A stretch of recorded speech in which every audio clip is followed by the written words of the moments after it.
దశమహావిద్యల్లో 4వ అమ్మవారు భువనేశ్వరి అమ్మవారు. ఈ భువనేశ్వరి దేవతను భారాదేవత, అదేవిధంగా భూత ప్రేత పిశాచాలకు అధిపతి దేవతగా కూడా కొలుస్తారు. ఈ అమ్మవారి యొక్క దివ్య స్వరూపము శాంత స్వరూపముగాను, సౌమ్య స్వరూపంగాను అమ్మవారు మనకు దర్శనమిస్తూ ఉంటారు. ఈ అమ్మవారిని సాధన చేయటం వలన సాధకుడికి మూడవ కన్ను తెరిచినంత శక్తి లభిస్తూ ఉంటుంది. సాక్షాత్తు ఈ అమ్మవారిని దర్శించుకోవాలన్నా, సాధన చెయ్యాలి అనన్నా అష్టమి రోజు అత్యంత ప్రీతికరమైనటువంటి రోజు భువనేశ్వరి మాతకు.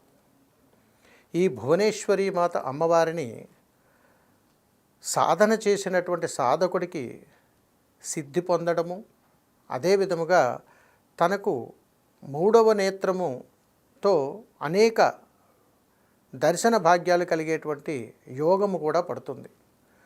అమ్మవారు నల్లటి రాయి పైన నీలిరంగు వస్త్రంతో ధారణతోటి అమ్మవారు పొడవాటి జడకురులతో దర్శనమిస్తూ ఉంటారు. కానీ ఇక్కడ అమ్మవారి యొక్క స్వరూపము చాలా శాంతంగా సౌమ్యంగా దర్శనమిస్తూ ఉంటుంది.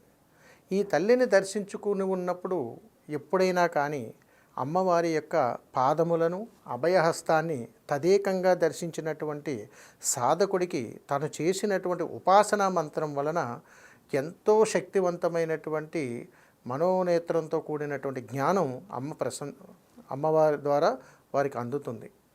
కాబట్టి అమ్మ అందించేటువంటి వరం మనోనేత్రంతో కూడుకున్నటువంటి జ్ఞానాన్ని అందిస్తుంది. అందుకని భువనేశ్వరి మాత యొక్క సాధనలో సాధకుడు ఎప్పుడూ కూడా సముద్ర తీరాన్ని కానీ, అడవి అరణ్య ప్రాంతాన్ని కానీ ఎంచుకుంటూ ఉంటారు. ఈ భువనేశ్వరి మాతకు దేవాలయ ప్రాంగణాలలో కానీ, నిర్మానుష్య ప్రాంతాలలో కానీ సాధన చేసినప్పుడు ఎంతో ఏకాగ్రతతో కూడుకున్నటువంటి ప్రయాణంలో అమ్మ దర్శనమిస్తూ ఉంటుంది. కానీ ఈ భువనేశ్వరి మాత అమ్మవారిని ఎవరు పడితే వాళ్ళకి, ఎలా పడితే వాళ్ళకి సాధన చేస్తే అమ్మవారి యొక్క సంకల్పాలు కానీ, అమ్మ యొక్క అనుగ్రహం కానీ దక్కదు. ఈ సంకల్పం పొందినటువంటి సాధకుడి యొక్క అనుగ్రహముతోటి, అంటే మీరు గమనించాలి, ఎక్కడైనా కానీ దశమహావిద్యల్లో ప్రప్రథముగా సాధకుడికి మాత్రమే అనుగ్రహం దక్కుతుంది. ప్రతి ఒక్కరూ కూడా అమ్మవారిని ఉపాసన చేయగలిగితే, వారు సాధకులుగా మారగలిగినప్పుడు మాత్రమే ఈ యొక్క ఫలితాలు పొందేటువంటి అవకాశం ఉంటుంది. అందుకని ఎలాంటి నిర్దిష్టమైనటువంటి నియమ నిబంధనలతో కూడుకున్నటువంటి సాధన ఇందులో అవసరం లేదు.